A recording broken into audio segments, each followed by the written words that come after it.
B are Ambedkar. मानव अधिकारों के एक अथक रक्षक भीमराव रामजी अम्बेडकर का जन्म 14 अप्रैल 1891 को वर्तमान मध्य प्रदेश राज्य के महू में महार माता पिता रामजी और भीमाबाई की 14वीं संतान के रूप में हुआ था।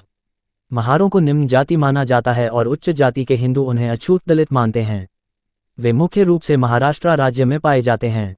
अम्बेडकर के पिता और दादा सेना में सेवारत थे और वे संपन्न परिवार से थे, लेकिन महार समुदाय के सदस्य होने के कलंक ने जाति आधारित समाज में उनके सामाजिक उत्पीड़न का कारण बना। अम्बेडकर को कम उम्र में ही अपनी जाति के कारण भेदभावपूर्ण व्यवहार का कड़वा अनुभव हुआ था। उन्हें और उनके भाई को कक्षा के अंदर बैठने के लिए बोरी ढोनी पड़ती थी, क्योंकि उन्हें कक्षा की कुर्सियों पर बैठने की अनुमति नहीं थी।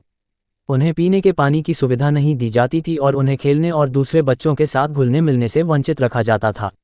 यहाँ तक कि शिक्षक भी प्रदूषण के डर से उनकी नोटबुक नहीं जांचते थे। इस तरह अम्बेडकर के जीवन में हिंदू सामाजिक व्यवस्था के प्रति असंतोष के बीज बोए गए। उन्होंने अपनी प्रारंभिक शिक्षा महाराष्ट्र राज्य के सतारा में की और फिर बॉम्बे चले गए।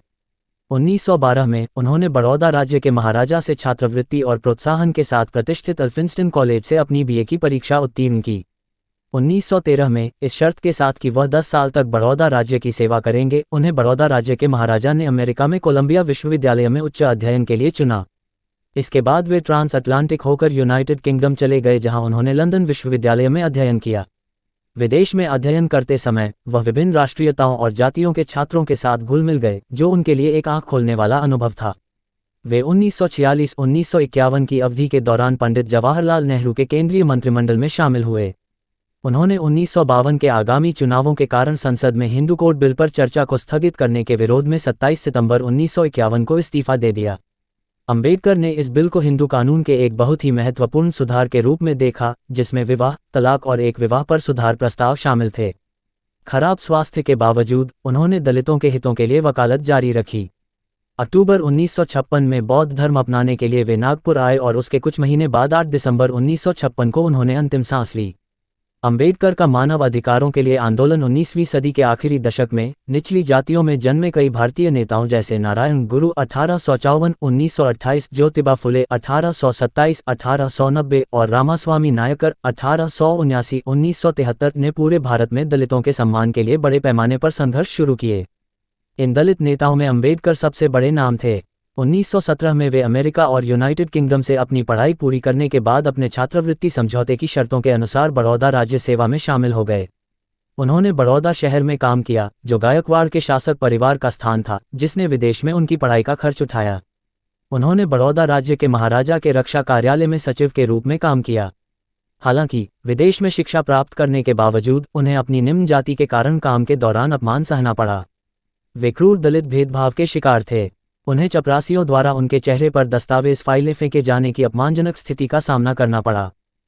उन्हें सरकारी समारोहों के दौरान पीने का पानी न दिए जाने का अपमानजनक अनुभव सहना पड़ा। ऑफिसर्स क्लब में उन्हें एक कोने में बैठना पड़ता था और ऊंची जातियों के अन्य सदस्यों से दूरी बनाए रखनी पड़ती थी। उन्हें किराए का घर खोजने में भी कठिनाई हुई, क्योंकि उन्हें सरकारी बंगला आवंटित नहीं किया गया था। वह पारसियों, जोरास्ट्रियन धर्म के सदस्य के स्वामित्व वाली एक सराय में रहे। एक सुबह जब वह काम पर जाने के लिए तैयार हो रहे थे, 1 दर्जन पारसी लाठी लेकर उनके कमरे में दौड़े और चिल्लाने लगे कि उन्होंने सराय को अपवित्र कर दिया है और उनके तुरंत चले जाने पर जोर दिया। उन्होंने उनसे विनती की कि वे उन्हें 1 सप्ताह और रुकने दें, क्योंकि उन्हें उम्मीद थी कि तब तक उन्हें अपना सरकारी बंगला मिल जाएगा।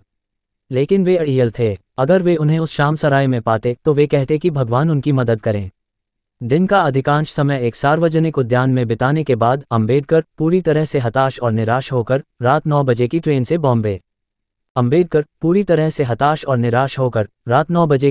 बॉम्बे के लिए रवाना हो गए। इन दर्दनाक घटनाओं ने अम्बेडकर को दलितों के अधिकारों की रक्षा और दलितों की स्थिति को ऊपर उठाने के लिए काम करने के लिए प्रेरित किया। 1924 में उन्होंने बॉम्बे में वकालत शुरू की और दलितों के उत्थान के लिए बहिष्कृत हितकारिणी सभा दलित वर्ग संस्थान की स्थापना की। इसके बाद उन्होंने अपना आंदोलन शुरू किया और दलितों का मुद्दा उठाया।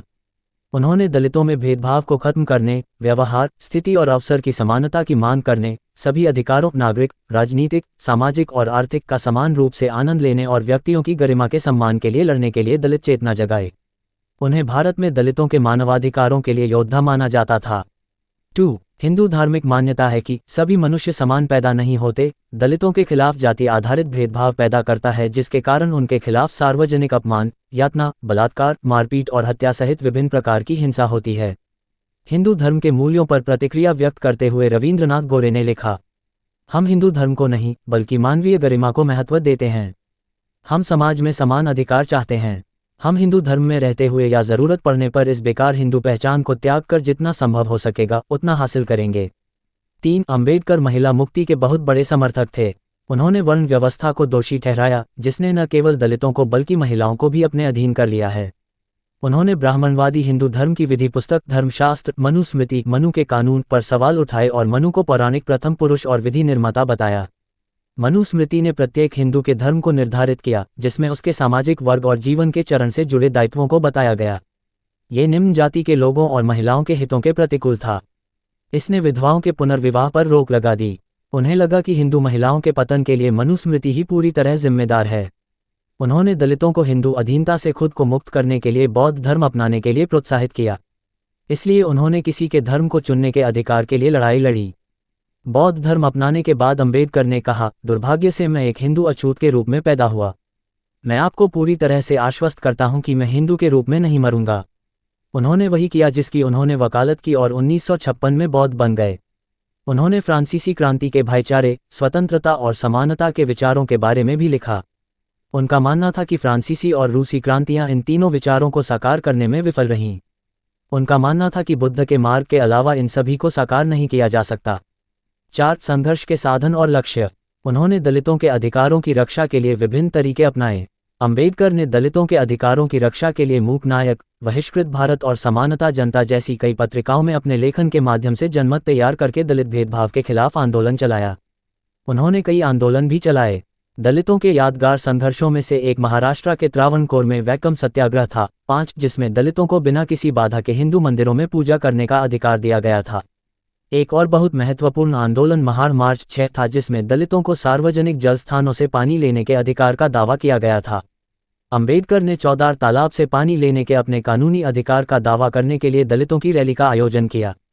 महार के चौदार तालाब को 1869 में एक सार्वजनिक तालाब बनाया गया था। 1923 में बॉम्बे विधान परिषद ने इस आशय का एक प्रस्ताव पारित किया कि दलितों को सभी सार्वजनिक जल स्थानों का उपयोग करने की अनुमति दी जानी चाहिए। महार नगरपालिका ने 5 जनवरी 1927 को एक प्रस्ताव पारित किया कि नगरपालिका को दलितों को तालाब का उपयोग करने की अनुमति देने में कोई आपत्ति नहीं है, लेकिन उच्च जातियां दलितों को तालाब का उपयोग करने की अनुमति देने में हिचकिचा रही थीं। इस प्रस्ताव के पारित होने के तुरंत बाद कोलाबा जिले के दलितों का 2 दिनों का सम्मेलन आयोजित किया गया। अम्बेडकर ने इस मुद्दे पर 18-20 मार्च 1927 को एक सम्मेलन भी बुलाया था। 20 मार्च 1927 को सम्मेलन में दलितों से आह्वान किया गया कि वे चौदार तालाब पर जाएं और वहां से पानी लेने के अपने अधिकार का प्रयोग करें। जिन हिंदुओं ने उन्हें साहसी बनने के लिए प्रेरित किया था, उन्हें तुरंत एहसास हुआ कि यह एक धमाका था और वे तुरंत भाग गए। लेकिन अम्बेडकर के नेतृत्व में बिजली से लथपथ दलितों ने मुख्य सड़कों पर जुलूस निकाला और पहली बार चौदार तालाब से पानी पिया। महाराष्ट्र राज्य के नासिक में कालाराम मंदिर में एक और मंदिर प्रवेश आंदोलन हुआ। 13 अक्टूबर 1935 को इस मुद्दे पर आयोजित एक सम्मेलन में अम्बेडकर ने दलित वर्गों के अनुभव और हिंदू धर्म के तत्वावधान में न्यूनतम मानवाधिकार हासिल करने के लिए उनके द्वारा किए गए अपार बलिदानों को याद किया। 7 अम्बेडकर ने मजदूरों और किसानों के अधिकारों के लिए लड़ाई लड़ी। 1920 के दशक के अंत में और खासकर 1930 के दशक में जब उन्होंने अपनी इंडिपेंडेंट लेबर पार्टी बनाई थी, तब उन्होंने महाराष्ट्र के कोंकण क्षेत्र में किराएदारों, दलित महार और सवर्ण हिंदू कुनबी दोनों से का मुद्दा उठाया था। कांग्रेस सोशलिस्ट पार्टी में तत्कालीन कट्टरपंथियों के समर्थन से इंडिपेंडेंट लेबर पार्टी ने 1938 में मुंबई में 20,000 किसानों का एक विशाल मार्च आयोजित किया, जो इस क्षेत्र में आज़ादी से पहले का सबसे बड़ा किसान आंदोलन था। उसी वर्ष अम्बेडकर ने कम्युनिस्टों के साथ मिलकर ब्रिटिश सरकार द्वारा मजदूर हड़तालों को कम करने के लिए पेश किए जाने वाले एक बिल के विरोध में मुंबई के कपड़ा मजदूरों की हड़ताल का आयोजन किया। 8 अम्बेडकर ने विधानसभा में बिल की निंदा करने में अगुवाई की और तर्क दिया कि हड़ताल करने का अधिकार बस सभा की स्वतंत्रता के अधिकार का दूसरा नाम है। ब्रिटिश राज और दलितों की सुरक्षा, अनुसूचित जातियों पहले दलित वर्ग के नाम से जानी जाने वाली जाति की सुरक्षा और संरक्षण की मांग का इतिहास ब्रिटिश राज के दौरान 1919 के मोंटेग्यू चेम्सफोर्ड सुधार से शुरू होता है। अम्बेडकर अनुसूचित जाति के लोगों को ठोस वैधानिक सुरक्षा प्रदान करने के संघर्ष में निकटता से शामिल थे। वे लंदन में गोलमेज सम्मेलन में एक प्रतिनिधि थे, जहां उन्होंने दलितों के लिए अलग निर्वाचन क्षेत्र की मांग की थी। यह कोई आश्चर्य की बात नहीं है कि बाद में अंबेडकर ने यह सुनिश्चित किया कि अनुसूचित जाति के लोगों के कल्याण की गारंटी 1949 के भारतीय संविधान में विधायी, रोजगार और शैक्षिकी क्षेत्रों में आरक्षण के रूप में दी जाए। अंबेडकर दलितों के लिए एक महान योद्धा थे, क्योंकि वे दलित वर्ग के आंदोलन को पूरे भारत में क्रांतिकारी आंदोलन में बदलने में सफल रहे। आज भारत ने देखा है कि दलित वर्ग के लोग आत्मविश्वास और संयम के साथ शहरों और गांवों की सड़कों पर चल रहे हैं। बेशक दलितों के खिलाफ भेदभाव और हिंसा के कई घृणित कृत्य अभी भी होते हैं, फिर भी समानता का रथ बेरहमी और मजबूती से आगे बढ़ रहा है। निष्कर्ष, अंबेडकर 20वीं सदी के दौरान भारत के सबसे बड़े मानवाधिकार कार्यकर्ता हैं। वे एक मुक्तिदाता, विद्वान, असाधारण समाज सुधारक और मानवाधिकारों के सच्चे चैंपियन हैं। 9. ये कहा जा सकता है कि वे उन उच्च सम्मानित भारतीयों में से एक हैं जिनकी मुक्ति और लैंगिक विभाजन के खिलाफ उत्पीड़ित समूहों के लिए सशक्तिकरण की भूमिका ने दुनिया भर के सबाल्टर्न समूहों को प्रेरित किया है। सभी को डॉक्टर बी.आर. अंबेडकर के जीवन से प्रेरणा लेने और न्यायपूर्ण और लैंगिक तटस्थ दुनिया के निर्माण के लिए काम करने की कोशिश करनी चाहिए। सूचना सिर्फ मान्यताओं और जानकारियों पर आधारित है। यहाँ ये बताना जरूरी है कि यह मेरा वीडियो किसी भी तरह की मान्यता, जानकारी की पुष्टि नहीं करता है।